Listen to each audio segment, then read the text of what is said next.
el origen del universo y hacia dónde nos dirigimos.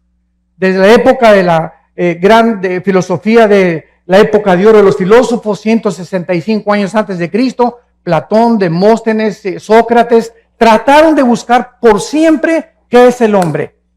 Y la filosofía es la búsqueda de la verdad. ¿Qué es el hombre? ¿Quiénes somos realmente nosotros? ¿Somos animales? ¿Realmente somos el producto de una selección natural y el producto de una evolución, como postuló en su libro Carlos Darwin en el libro de las especies? Un libro que tú lo abres y lees esto. Quizá, chance y, puede que, no estoy seguro, a lo mejor. Todas estas frases no son científicas. Y al acabar el libro del origen de las especies, jamás él menciona el origen de las especies. Qué contradicción, ¿verdad? Si yo digo voy a hacer un libro, el origen de los leones, y acabo diciendo que yo tampoco sé dónde vienen los leones, por favor, por el amor de Dios, no le pongas el origen de los leones. Busca la búsqueda de los leones como título, pero no el origen de los leones. Y así estamos en un mundo, damas y caballeros, de confusión, de filosofías, hipótesis, especulaciones, será, no será. Por todos lados hay una gran confusión filosófica, religiosa, política actualmente en el mundo. El mundo nunca había estado tan confundido como se encuentra actualmente en el siglo XXI. Después de haber pasado el siglo XX, que fue el siglo con los avances más grandes tecnológicos, los descubrimientos científicos más grandes de la historia fueron en el siglo XX. Y a pesar de que el hombre se ensoberbeció en el siglo XX y llegamos a la luna, inventamos la época cibernética, la computadora y las plataformas espaciales, etcétera, etcétera, nunca en la historia había habido tantos ateos como en el siglo XX.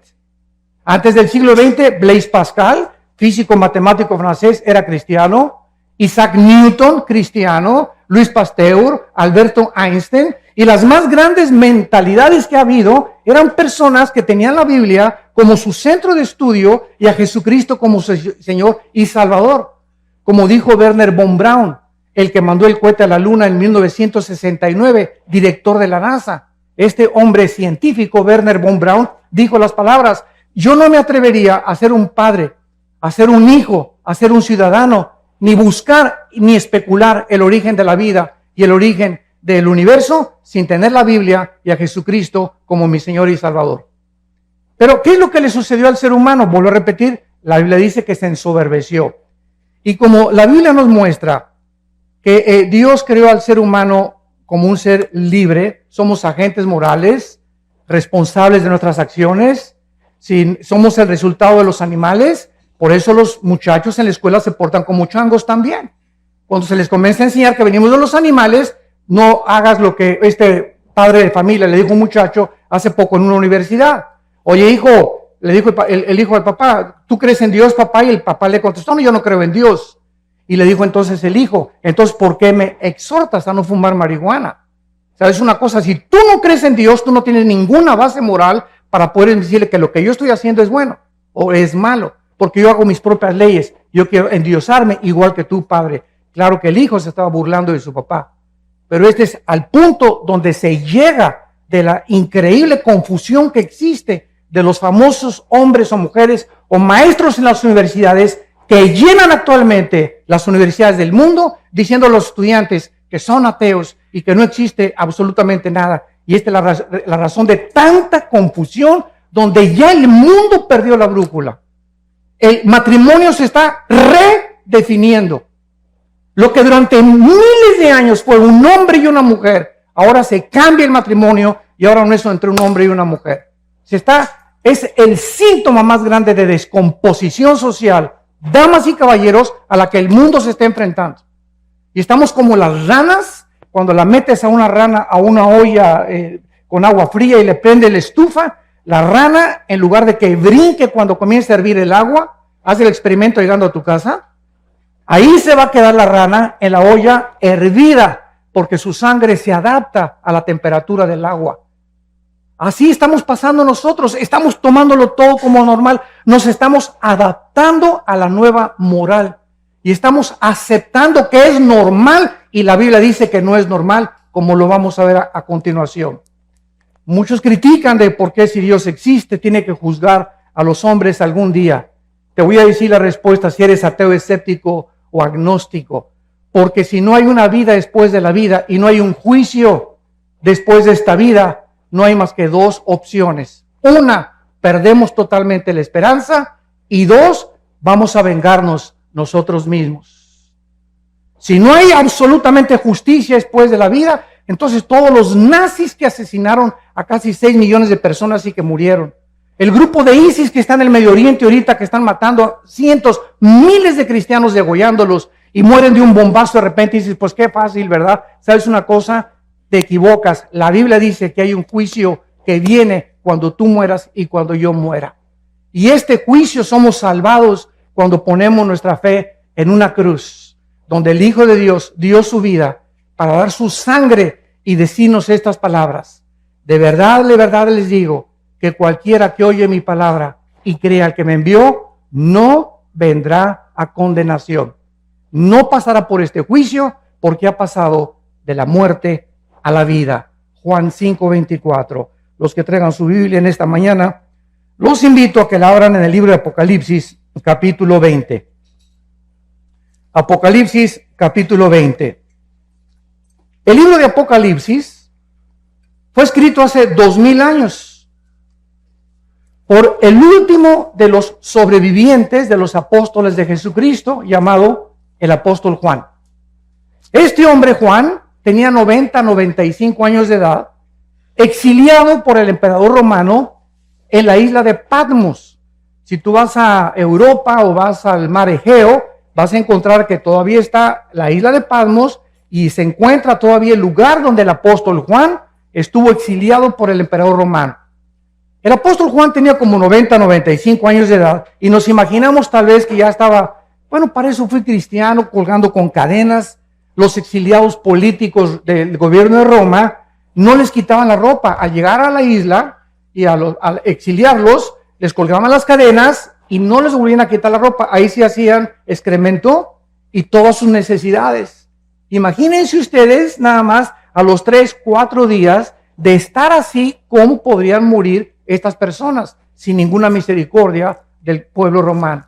Entonces Juan a los 95 años de edad va caminando por la playa. Todo eso se encuentra en el capítulo 1 de Apocalipsis y oye una voz atrás de él que le dice: yo soy el primero y yo soy el último.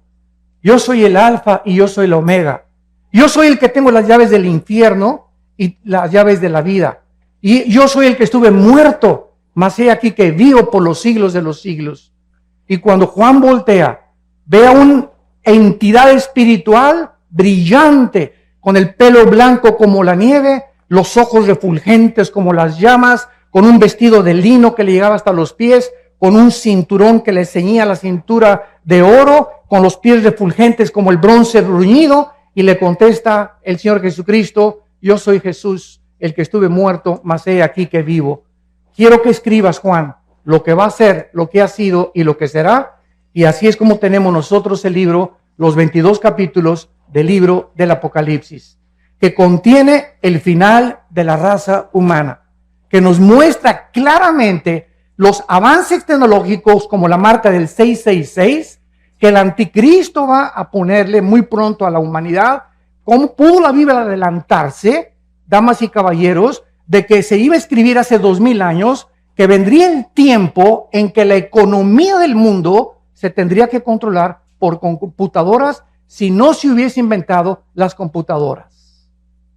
¿Quién le reveló al apóstol Juan que vendría el tiempo que solamente con computadoras puedes controlar una marca y marcar a más de 7.5 billones de personas que estamos ahorita en el planeta Tierra?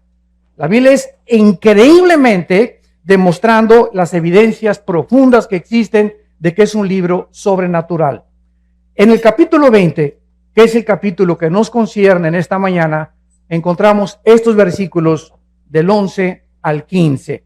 Y dice así: y vi un gran trono blanco y al que estaba sentado en él, de delante del cual huyeron la tierra y el cielo, y ningún lugar se encontró para ellos. Y vi a los muertos, grandes y pequeños, delante de Dios. Y los libros fueron abiertos. Otro libro fue abierto, el cual es el libro de la vida. Y fueron juzgados los muertos por las cosas que estaban escritas en los libros según sus obras. Y el mar entregó los muertos que había en él. La muerte y el Hades entregaron los muertos que había en ellos y fueron juzgados cada uno según sus obras. Y la muerte y el Hades fueron lanzados al lago de fuego. Esta es la muerte segunda, y el que no se halló inscrito en el libro de la vida fue lanzado al lago de fuego. Vemos nosotros que por causa de que no fuimos el resultado de una evolución, ni venimos de los animales, la Biblia nos muestra que somos criaturas racionales, agentes morales, responsables de todas las decisiones, pensamientos y palabras que hayamos hecho mientras estábamos vivos. Y por esta razón, por ser agentes morales libres, Dios nos tiene que juzgar. Porque si no hubiera un juicio y Dios no fuera el legislador de la moral, sería un monstruo de Dios. Muchas personas dicen, ¿cómo es posible que Dios haya creado el universo? Y si Dios es Dios, las clásicas preguntas de los ateos. ¿Por qué hay maldad? ¿Por qué si Dios tiene el poder de destruir al diablo, no lo destruye una vez? Y te contesto porque acabaría primero contigo. Entonces, ¿por qué estas preguntas? Simplemente porque no conocen las respuestas que están en la Biblia.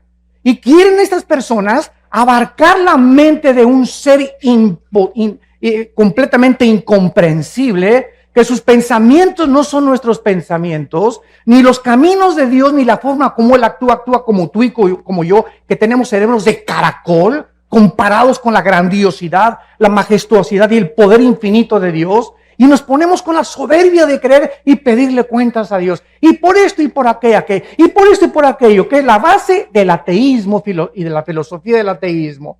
¿Por qué esto y el otro? Porque su mente no comprende estas cosas, en su bitácora concluyen, ¿verdad? Pues como yo no entiendo por qué está pasando, y si yo fuera Dios, hago a un lado a Dios y descarto a Dios de mi vida. Porque intelectualmente no puedo aceptar un Dios con estas condiciones. ¡Qué cosa más terrible!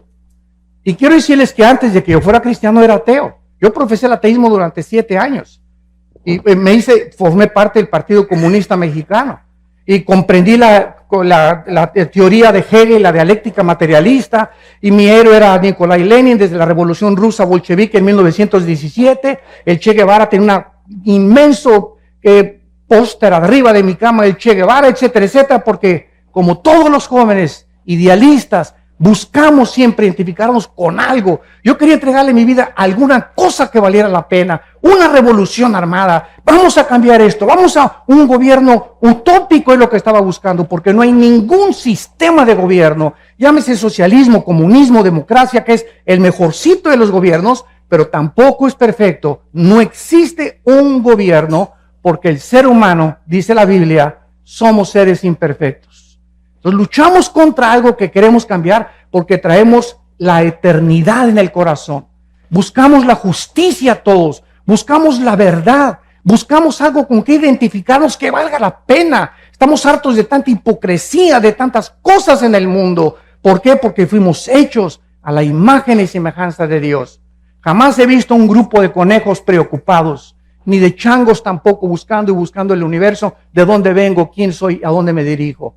¿Por qué? Porque estas son características únicas, peculiares, que Dios derramó en el ser humano. Vemos en primer lugar que el apóstol Juan dice lo siguiente: vi un gran trono blanco y al que estaba sentado en él. Dice la Biblia que hay un trono. Un trono es un símbolo de autoridad y de gobierno. Hay un ser en el universo, en algún lugar en el universo, donde Él está gobernando el universo con el poder de su palabra. Y este Dios que está sentado ahí en su trono, dice Juan que Él lo vio, porque Juan fue sacado de espiritualmente su espíritu. La Biblia dice que somos espíritu, que tenemos un alma y que vivimos dentro de un cuerpo. No hay ningún libro que te pueda decir de qué está formado el ser humano. Freud quiso penetrar en la mente subconsciente creyendo que el ser humano, en la psique se encontraba su problema, y trató de hipnotizar a los pacientes enfermos con histeria y con paranoias y con esquizofrenias, etcétera, etcétera, y tratar de inconscientemente traerlos al consciente para que su subconsciente fuera sanado. Sin embargo, Freud se enfrenta solamente a la mente. Ese fue su grande fracaso. El problema del ser humano es mucho más profundo que la psique, que la mente. Y la Biblia nos dice, el problema del ser humano es espiritual. El hombre es espíritu. Tú eres espíritu y yo soy espíritu. Tenemos un alma. El alma es la mente, las emociones, los sentimientos y la voluntad. Y vivimos dentro de un envase, este cuerpo que todos los días se deteriora y perdimos millones de células cada día y que cada vez envejecemos. Es un cuerpo completamente que va a desaparecer y nos van a enterrar en la tumba o que te cremen. No importa cómo acabemos en la panza de un tiburón o un temblor, no importa cómo el cuerpo muera. Jesucristo dijo, yo soy la resurrección y la vida. Y quiero decirte que no importa a la edad que mueras, ni cómo mueras, te voy a volver a levantar, como levanté a Lázaro cuando le dije, Lázaro, que tenía 3 días descompuesto su cuerpo, donde las neuronas del cerebro estaban completamente ya destrozadas, donde la sangre ya no estaba circulando, estaba ya casi coagulándose. El espíritu entra dentro de Lázaro y sale de la tumba para demostrarnos que solo Cristo, no Buda, ni Mahatma Gandhi, ni el Gurú Maharishi Kachi Marakakachi, ni el Dalai Lama, que el Dalai Lama le dijo en 1992 al Papa Juan Pablo II que él era Dios. Me acuerdo que yo mandé un correo a la embajada china y le dije al Dalai Lama, si usted es Dios, díganos cuándo va a resucitar. Anúncienos, si usted es Dios, tiene el pulso de la vida. Y solo hay un nombre que anunció con anticipación, el Hijo del Hombre será entregado en manos de pecadores y resucitará a los 3 días. Y así fue, cuando Él resucita, era el sello de Dios de que Él era el Hijo en el cual Dios tenía su complacencia. Y la Biblia dice, a Él oíd. Y desde ese momento, cuando yo supe eso, me di cuenta que era la única persona que valía la pena oír y que dijo, yo soy el camino, la verdad y la vida. Había estudiado yo a Buda, a Mahatma Gandhi, al Dalai Lama, a Confucio, a Zoroastro, a los gurús, etcétera, etcétera. Había estudiado todos los líderes filósofos y religiosos que ustedes ponen a enunciar y comparé todos los libros, el Tripitaka de Buda, el Zoroastro, los Vedas de los persas, el Corán de los musulmanes, todos los libros sagrados los comparé con la Biblia y a todos los líderes sagrados los comparé con Jesucristo y ni siquiera pude atreverme a decir que había alguna comparación. Ningún libro sagrado contiene la información de la Biblia, ninguno de los líderes que han existido en el mundo ni siquiera se puede atrever a compararse con la vida inmaculada, preciosa, maravillosa, celestial del Hijo de Dios, Jesucristo. Este juez, dice la Biblia en el libro de Hechos, capítulo 10, que será Jesucristo. La Biblia lo anunció con muchos años de anticipación con estas palabras. Como Dios ungió con el Espíritu Santo y con poder a Jesús de Nazaret, y como éste anduvo haciendo bienes y sanando a todos los oprimidos por el diablo, porque Dios estaba con él.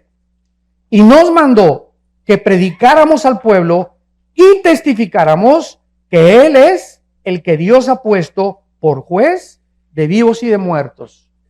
De este dan testimonio todos los profetas, que todos los que en Él creen reciban perdón de pecados por su nombre. Este hombre que vio Juan en el trono era Jesucristo. Ese Cristo que murió entre 2 ladrones, crucificado, ensangrentados de los pies a la cabeza. Dice Isaías 52 que cualquiera que hubiera visto a Cristo era un guiñapo humano, era un monstruo en la cruz que ni siquiera su madre, la Virgen María, lo podría reconocer. ¿De qué forma los romanos, que eran expertos en la tortura y en la crucifixión, deformaban completamente? Eran pedazos de carne los que colgaban ya en la cruz, de todos los latigazos y toda la tortura que ejecutaban antes de llevarlos a lo máximo de crueldad que el ser humano puede imaginarse. Y este hombre, Jesucristo, nos da la respuesta. ¿Cómo es posible que el Hijo de Dios, el creador del universo, que nació de una Virgen María, que nació en un pesebre, que vivió durante toda su vida enseñándoles a 12 hombres, nosotros hayamos hecho esto con el máximo creador del universo, ¿por qué Cristo estaba como estaba en la cruz? Y la respuesta nos da la Biblia, porque eso es lo que el pecado nos hace y nos convierte. El pecado nos convierte en monstruos. Es el pecado la razón, no es Dios de tanta envidia, de tanta amargura, de tanto odio del ser humano, de tantos robos, de tanta violencia. Es el pecado. Tenemos una naturaleza contradictoria. Tú le preguntas a una persona que fuma, oye, compadre, ¿por qué fumas? ¿Que no sabes que el cigarro te destruye los dientes, las encías, la laringe, la tráquea, el esófago, los pulmones, los alvéolos pulmonares, todo? Y te contesta, pues sí, compadre. ¿Y no ves que la cajetilla dice, este producto no sirve para la salud? ¿Por qué lo sigues haciendo? ¿Qué te contesta esa persona? Pues no, chepo, porque me gusta. Oye, ¿por qué te emborrachas? ¿No sabes que te vas a destruir el hígado y que el alcohol acaba con tu vida? ¿Por qué lo haces? Porque la Biblia tiene razón. Somos autodestructivos. Somos autodestructivos. Es increíble cómo nos envenenamos con tantas cosas, con drogas, con cigarros, con alcohol. ¿Por qué lo hacemos? Porque dice Romanos 7, el mal que quiero no lo hago. Sí, no, el bien que quiero no lo puedo hacer. Entonces, cuando me propongo hacer el bien, encuentro, dice Pablo, algo dentro de mi naturaleza que me lleva contrario a la ley del Espíritu y hago las cosas que yo no quiero hacer. Yo no quería adulterar, yo no quería fumar marihuana, yo no quería hacer esta cosa, pero dentro de mí había algo que me decía, hazlo, adultera, fornica, vete con un hombre, vete con una mujer, porque estamos continuamente destruyendo nuestra alma. El diagnóstico de la Biblia, no cabe duda que es la pura verdad. A continuación, en nuestro pasaje en Apocalipsis, dice lo siguiente: vi un gran trono blanco y al que estaba sentado en él, que es Jesucristo, delante del cual huyeron la tierra y el cielo, y ningún lugar se encontró para ellos. ¿Cuándo será este juicio? Es la segunda pregunta que vamos a contestar. La primera es Jesucristo, Él va a ser el juez, el que murió en la cruz y resucitó de los muertos, del cual tú te burlaste, del cual tú te reíste, del cual tú creíste mejor a Carlos Darwin que a Jesucristo. Qué increíble, ¿verdad? Tú creíste más a Carlos Marx que a Jesucristo. Le creíste más al Maharaji Tachi Marakaji que a Jesucristo. Le creíste más a Mahatma Gandhi que a Jesucristo. Es increíble. A pesar de las evidencias increíbles que tiene la Biblia y Jesucristo. Pero esta es la condenación, que la luz vino al mundo y los hombres no aman la luz ni la verdad. Tú amas las tinieblas y prefieres en tu soberbia y en tu orgullo creer más a hombres como Marx, como Freud, como Mahatma Gandhi, que fueron hombres, algunos ilustres, pero no le has querido creer a aquel que dijo, yo soy el camino, la verdad y la vida. Yo soy el camino, la verdad y la vida. Y Jesucristo es lo que él dijo ser, o es el ser más psicópata, esquizofrénico, maníaco, depresivo, que pueda haber existido en la humanidad. Porque nadie se ha atrevido a decir, yo soy la verdad absoluta del universo entero. Y en mí están encerrados todos los secretos de la sabiduría y del conocimiento. Este tiempo será cuando desaparezca este planeta y el universo. Dice la Biblia en el libro de Isaías, en el Antiguo Testamento, profetizando que iba a desaparecer el mundo donde vivimos con estas palabras. Porque he aquí, Isaías 65, 17, yo crearé nuevos cielos y nueva tierra, y de lo primero no habrá memoria, ni más vendrá el pensamiento. En otras palabras, esto te contesta la pregunta, oiga, y cuando llegue al cielo, si no está mi perro Fido conmigo, ¿no lo voy a extrañar? Y si no está mi abuelita conmigo, y si no están mis hijos conmigo en la otra vida, y si mi esposo y a los que yo amé se van al infierno y yo me voy al cielo, ¿tú crees entonces que el cielo sería un lugar de completo descanso y de completo reposo y completa paz si tuviéramos esos sentimientos que tenemos aquí abajo en la tierra? ¿Por qué pensamos así? Porque creemos que vamos a tener la misma mentalidad que tuvimos aquí en el mundo. Pero cuando vayamos al cielo, Jesucristo dijo una vez que le tocaron la puerta y que estaba enseñando a sus discípulos, Señor, en la puerta está tu mamá y tus hermanos. Le tocaron la puerta. Y volteó Jesucristo y les dijo, ¿verdad? Pasen, les dijo que pasaran. No les dijo eso, ¿verdad? ¿Por qué su mamá y sus hermanos no entraron al estudio bíblico? ¿Por qué no entraron? ¿Por qué no se juntaban y lo seguían como lo siguieron 12 apóstoles? Entonces Jesucristo no fue a recibir a su mamá ni a sus hermanos, sino que se volteó a los discípulos y les dijo, mi madre y mis hermanos son ustedes los que hacen la voluntad de mi Padre. Entonces, en el cielo, nuestros padres y hermanos que tuvimos aquí no necesariamente van a estar con nosotros. Va a haber nuevas familias, de acuerdo a Isaías 65 y Isaías 66. Y ya no habrá más memoria de tu perro, ni de tu novia o de tu exesposa. Pero hay algo que es también importante. Las familias, de acuerdo a Isaías 65, las familias que en esta vida fueron todos cristianos y los hijos cristianos, seguiremos viviendo como familia en la otra vida. Porque dice la Biblia, tu descendencia será bendita, que son nuestros hijos. Salmo 112, versículo 2. Bienaventurada la generación de los justos, porque será bendita por toda la eternidad. Entonces, este tiempo será cuando los cielos y la tierra desaparezcan. Imagínense ustedes, ahí van a estar en este juicio todos aquellos que creían que en este mundo estaba realmente todo lo que ellos querían. Será desintegrado, se fundirán los elementos y aquí va a estar lo que tú creías. Ahí van a estar tus tierras, ahí va a estar tu droga, ahí van a estar tus amantes, todo este mundo que muchos aman y que quieren aquí poder y que quieren publicidad y que quieren aquí ser reyes y Miss Universo y Miss Colombia y diputados y gobernadores y llegan hasta la arriba de la cumbre, y mientras más alto subas sin Dios, más alto caes. Es el problema de los que llegan a la cumbre, artistas, cantantes, deportistas, llegan a la cumbre y algo les pasa. No fuimos hechos para llegar a la cumbre, para recibir tanto aplauso y tanto amor y tanto honor sin descomponernos. La naturaleza humana se descompone con los halagos, con los barberos detrás de ti. Te descomponen porque el ego es muy grande de nosotros. Entonces, cuando un político sube hasta arriba y un gobernante sube hasta arriba y un deportista y un artista como Michael Jackson, Elvis Presley y te nombro cientos, acaban drogados, como Prince, acaban drogados, acaban degenerados sexualmente, acaban completamente o se suicidan o se quitan la vida porque no soportan estar allá arriba. Mientras más altos suben, más rápido nos descompone las alturas. Solo Dios puede darnos el poder de llegar a algún lugar en la cumbre con Él, porque le damos la gloria a Él.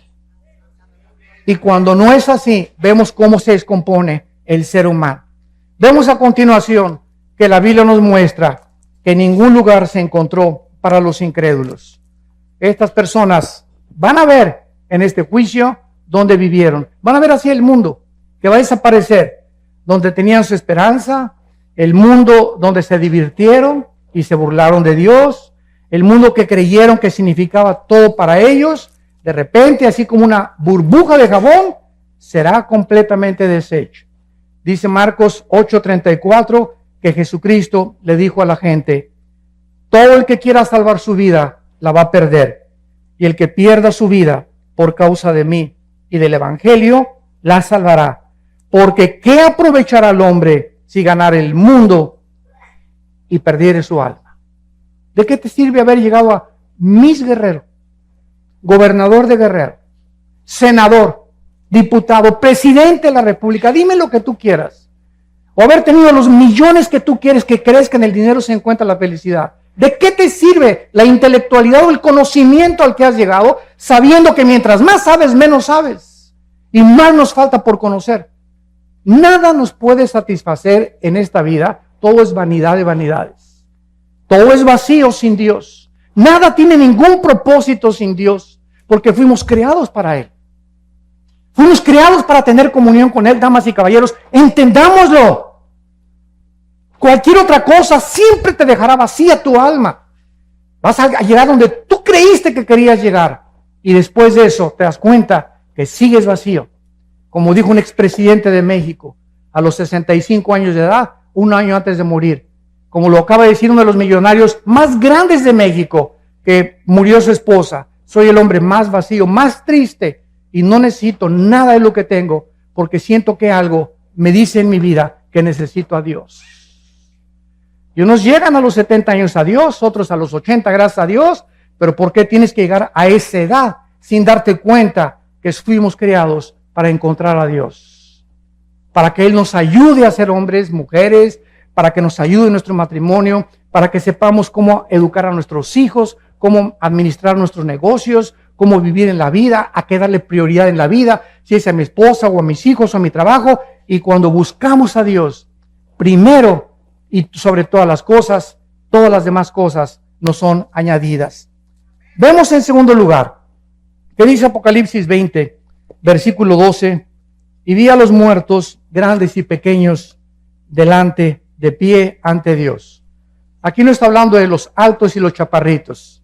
Cuando dice los grandes y los pequeños, está hablando que en este juicio estarán los grandes, o sea, los gobernantes, todos los presidentes que han existido en la historia, todos los dictadores que han existido en la historia, Hussein, Benito Mussolini, José Stalin, Hitler, etcétera, etcétera. Todos estos grandes hombres gobernantes, reyes, magnates, millonarios, que abusaron de su autoridad, que abusaron del pueblo, que explotaron a las naciones y a los pueblos, que fueron déspotas y tiranos, serán juzgados, dice la Biblia.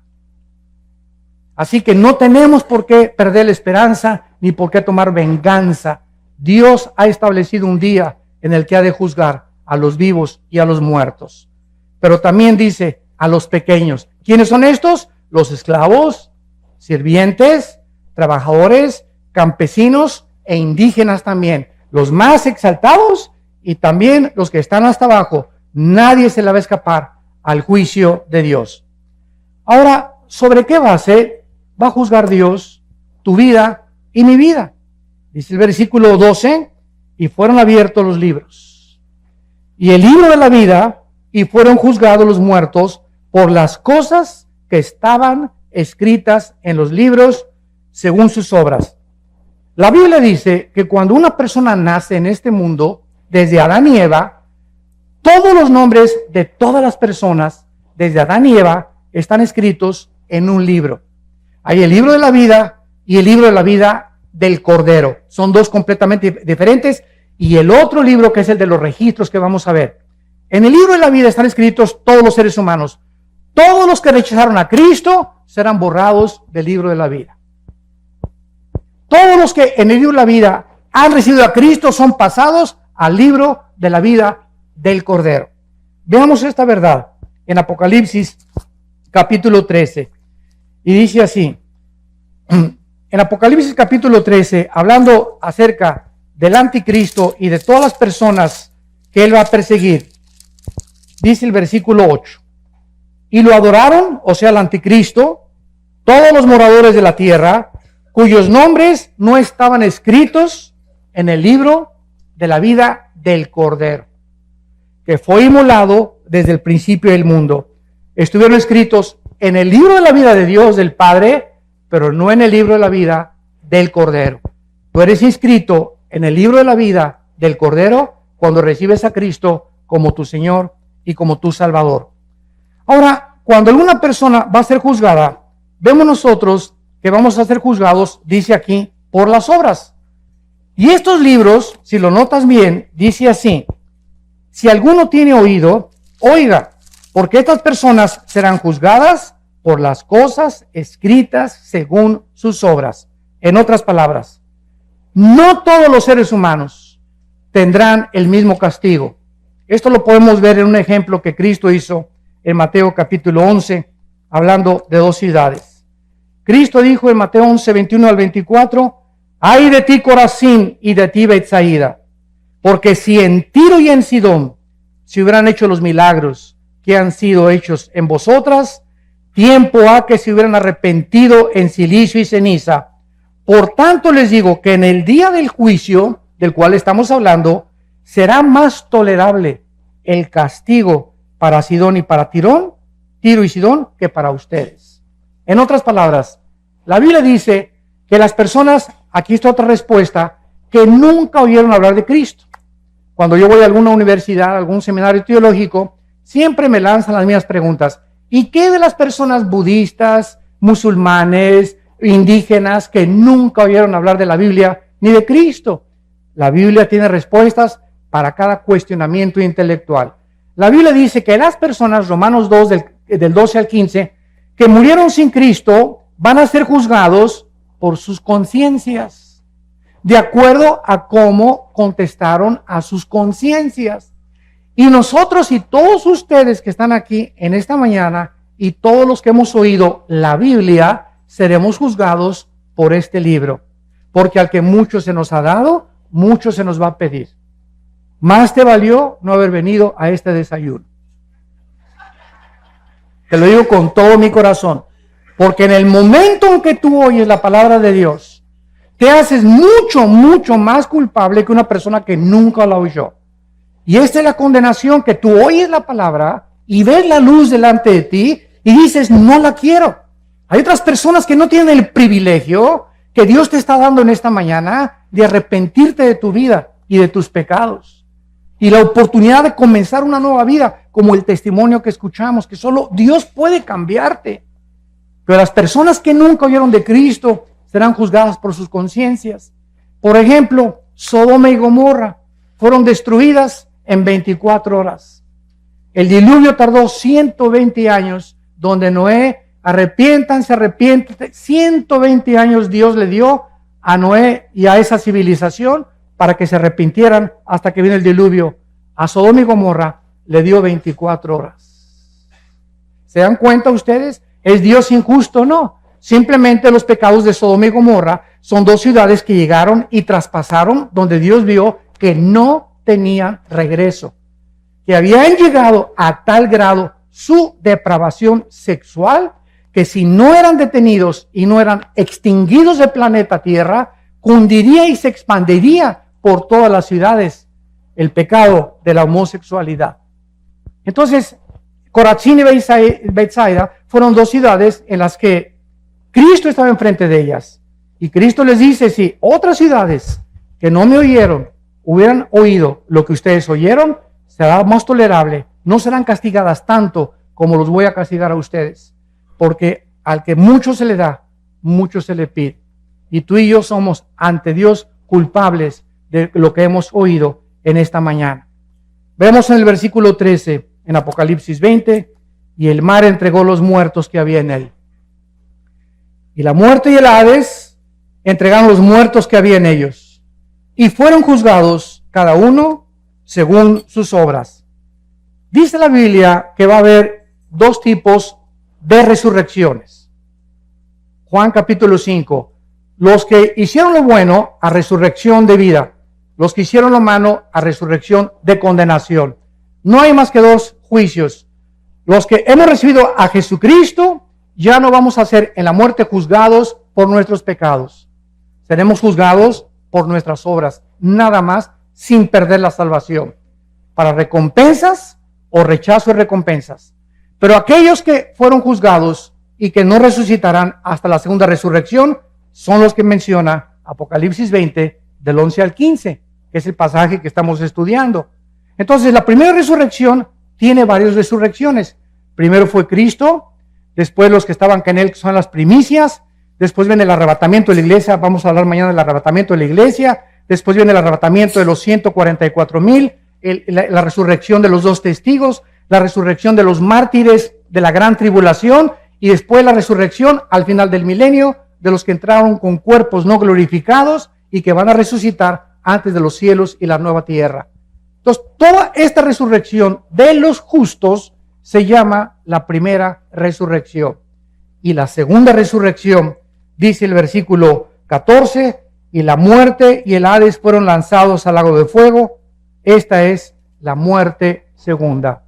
Damas y caballeros, la Biblia no considera la palabra muerte cesar de existir. La muerte en la Biblia significa separación. Entonces, cuando dice la Biblia que la muerte segunda vendrá a ellos, es porque tú vas a morir físicamente y yo también una vez. Y después de que tú mueras físicamente, vas a morir otra vez si eres lanzado al infierno. Tuviste 2 muertes y un solo nacimiento. El cristiano tiene 2 nacimientos, nací de mi mamá y nací del Espíritu Santo. Y moriremos una sola vez, físicamente. Porque al morir nos están esperando los ángeles para llevarnos a la presencia de Dios. Y no porque seamos buenos ni mejores que los demás, simplemente por haber creído en el nombre del Hijo de Dios. Y cuando lleguemos al cielo nos vamos a quitar las coronas, dice Apocalipsis 4, y se las vamos a dar a Cristo y le vamos a decir: Padre, no merezco ni la corona, porque por tu gracia y por tu misericordia nosotros somos lo que fuimos mientras estábamos en este planeta. Y saldrán del mar, dice la Biblia, todos los que murieron en los océanos Atlántico y Pacífico, el mar Mediterráneo, el mar Egeo, el Golfo Pérsico, los mares Rojos y Muerto, todos los que murieron en avionazos, hundimientos de barcos o que se los comieron los tiburones, van a salir del mar. Y los demás saldrán del centro de la tierra, y dice, y la muerte y el Hades fueron resucitados y entregados a ellos y juzgados por sus obras. ¿Qué es el Hades? El Hades es una prisión en el centro de la tierra, donde si tú mueres sin Cristo, inmediatamente en segundos, desciendes al centro de la tierra. Es como una prisión temporal, donde estás esperando hasta después del milenio, o del reino milenial de Jesucristo, vas a ser resucitado para presentarte a este juicio y juzgado por tus obras. El Hades es una prisión en el centro de la tierra, donde están únicamente los espíritus de los seres humanos, desde Adán hasta nuestros días, que rechazaron a Dios. El infierno es el lugar donde van a ser lanzados. Y cuando nosotros estudiamos la Biblia, nos damos cuenta que esta profundidad o esta prisión que se encuentra en el centro de la tierra, van a salir todos los que están ahí para ser presentados delante de Dios, los grandes y los pequeños. Y ahí estarán los dictadores, los reyes, junto con los indígenas, los esclavos y todos aquellos seres humanos que nunca les importó nada seguir a Jesucristo. Saldrán del mar, saldrán del Hades y serán castigados según sus obras. Y finalmente, dice la Biblia que todas aquellas personas que van a resucitar para presentarse delante de Dios, notas lo que dijo, y los vi parados delante de Dios. Y vi a los muertos de pie ante Dios. ¿Por qué vas a estar de pie? Porque en el día del juicio ya no hay oportunidad para que te arrepientas. Ya nadie va a caer de rodillas: Señor Jesucito, perdóname por el amor de Dios, y sacar tu estampita de Santadeo, ¿verdad, Señor? Pero nada, se acabó ya, ni agua bendita, ni escapulario, ni gritos, ni Ave María, ni santos, no va a haber nada absolutamente en ese momento. Estás dispuesto ya para ser lanzado, y no es un momento de arrepentirse, simplemente Dios va a demostrar en este juicio, escuchen esto, que Él es lo suficientemente justo para decirte: yo no te quise lanzar al infierno. Como me dijo una señora hace mucho tiempo: ay, señora Alducin, fíjese que pues yo creo que Dios es peace and love, y todos algún día nos vamos a ir al cielo. Dios no manda a nadie al infierno. Le dije: doña Chola, amén, amén y amén. Dios no manda a nadie al infierno, ellos se van solitos. Porque de tal manera amó Dios al mundo, que ha dado su Hijo unigénito, para que cualquiera de ustedes que en esta mañana crea en Él, no se pierda, mas tenga la vida eterna. En esta vida tú estás escogiendo. Al decirle no a Dios, tú estás determinando. Eres un ser moral libre. Dios nos amó de tal manera que dio su vida en una cruz por nosotros. Pero si tú te vas al infierno, Él no te va a lanzar al infierno. No habrá una sola persona en el infierno que antes no haya sido amada por Dios. Así que es el lugar donde tú estarás más a gusto. Porque si en esta vida no te gustó la santidad, ni estar con cristianos, ni seguir a Jesucristo, ni creer en la Biblia, en la otra vida te sentirías incómodo con nosotros. Es algo que nosotros tenemos que entender. Dios no puede forzar a nadie, ni violar la característica más grande que Dios nos dio, que es la libertad de escoger, el libre albedrío. ¿No quisieras tú en esta mañana venir a la cruz? Yo no te invito a que vengas a ninguna religión.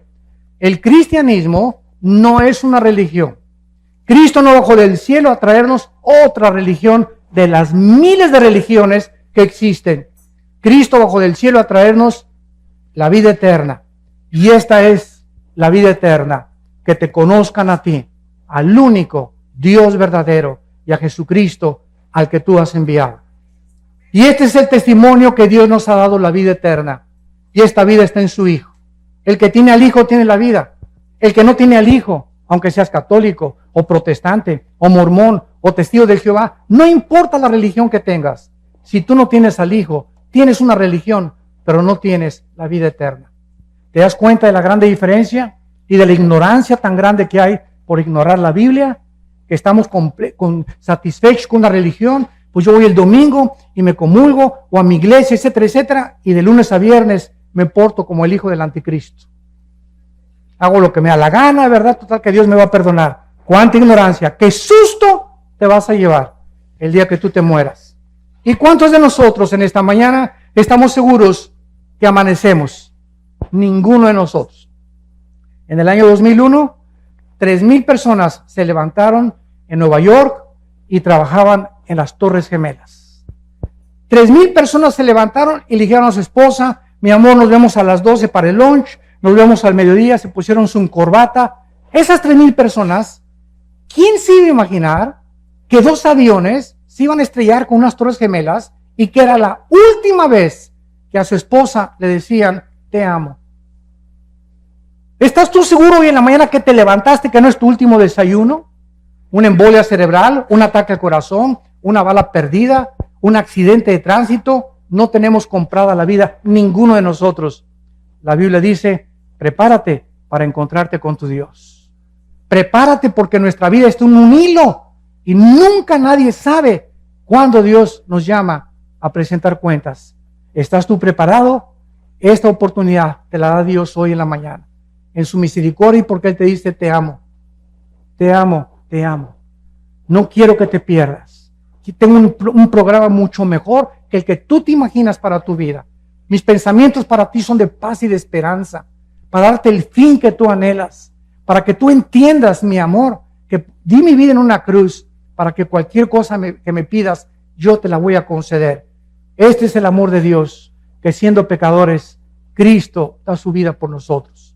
Los invito a muchos de ustedes en esta mañana que inviten a Jesucristo a su vida, que te arrepientas de tus pecados y que en esta mañana te enfrentes con la realidad que en el día que tú mueras, inmediatamente esté establecido el juicio.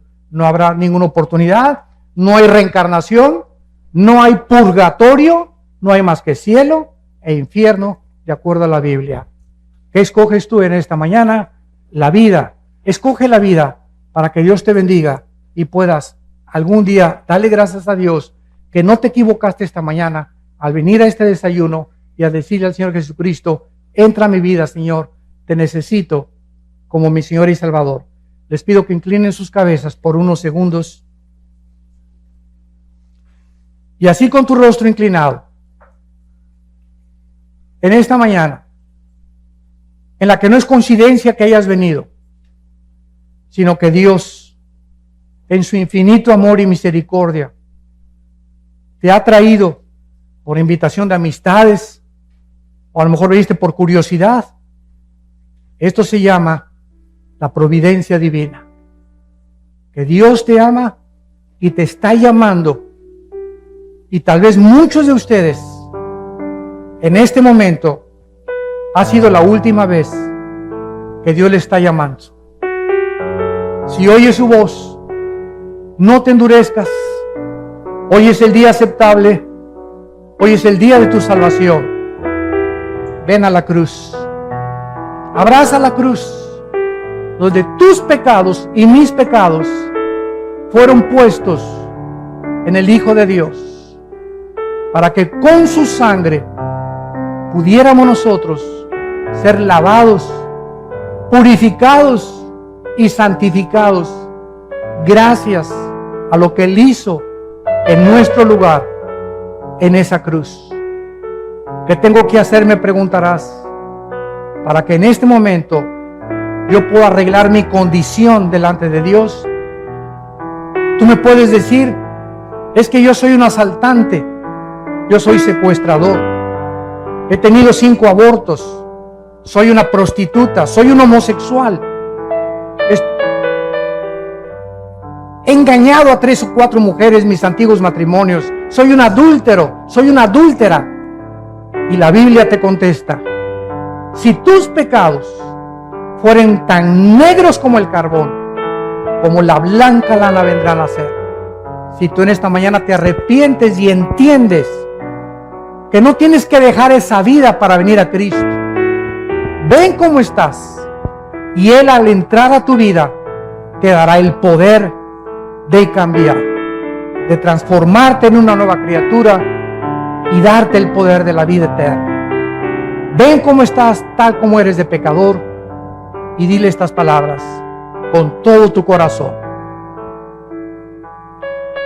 Señor mío y Dios mío, te pido perdón por mi vida, por mi soberbia intelectual, por mi vida de pecado.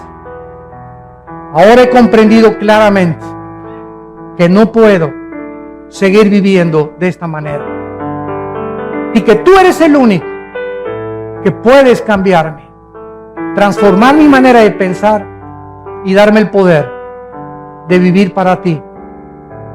Señor Jesús, creo que en esa cruz, con tu sangre, pagaste por mis pecados. Te invito en este instante que entres a mi vida. Te recibo como mi Señor y mi Salvador. Gracias por darme al Espíritu Santo como el poder para cambiar mi vida, vivir para ti, conocerte y adorarte en espíritu y en verdad. En el nombre de Jesús. Amén. Amén y amén. Gracias a Dios por este libro. Damas y caballeros, en medio del mundo que vivimos,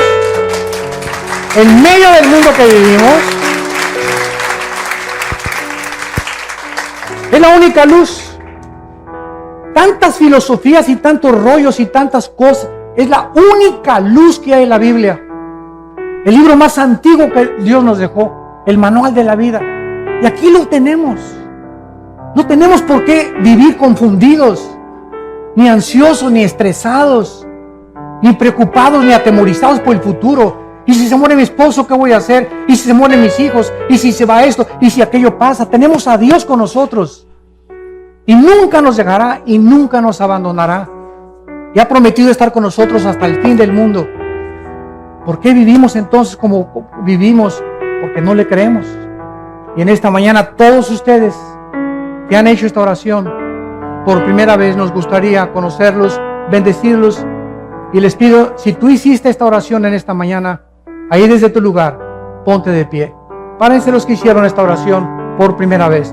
Mira cuánta gente, que Dios los bendiga. Gracias, que Dios los bendiga, que Dios los bendiga. Gracias a Dios. Gracias, Señor. Gracias, Padre. Gracias, Señor. Gracias, Señor. Gracias, Padre. Gracias. Muchísima gente. Más de la mitad de los asistentes han venido a la cruz. Gracias a Dios. Se pueden sentar. Bienaventurados los pobres en espíritu, porque ustedes verán a Dios. Dichosos y felices ustedes los que en esta mañana han llorado o han derramado lágrimas por sus pecados.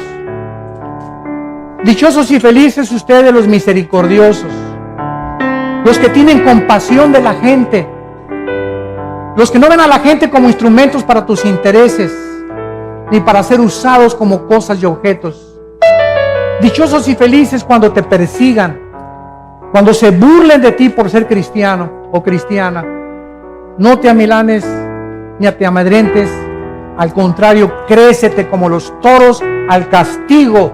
Anímate, porque es una señal que el Espíritu Santo está sobre tu vida. Y dichosos y felices todos ustedes los que en esta mañana han venido a la cruz, han aceptado a Jesucristo como su Salvador, porque saldrán por esa puerta y nunca podrás darte cuenta el cambio tan grande que desde este mismo día vas a comenzar a experimentar. Habrá una paz que no conocías en tu vida que va a comenzar a llenar tu corazón y te va a decir, todo está tranquilo. Tengo el mundo bajo mi control. Búscame con todo tu corazón y tendrás esa paz que sobrepasa todo el entendimiento. Que Dios los bendiga y que tengan mucha paz.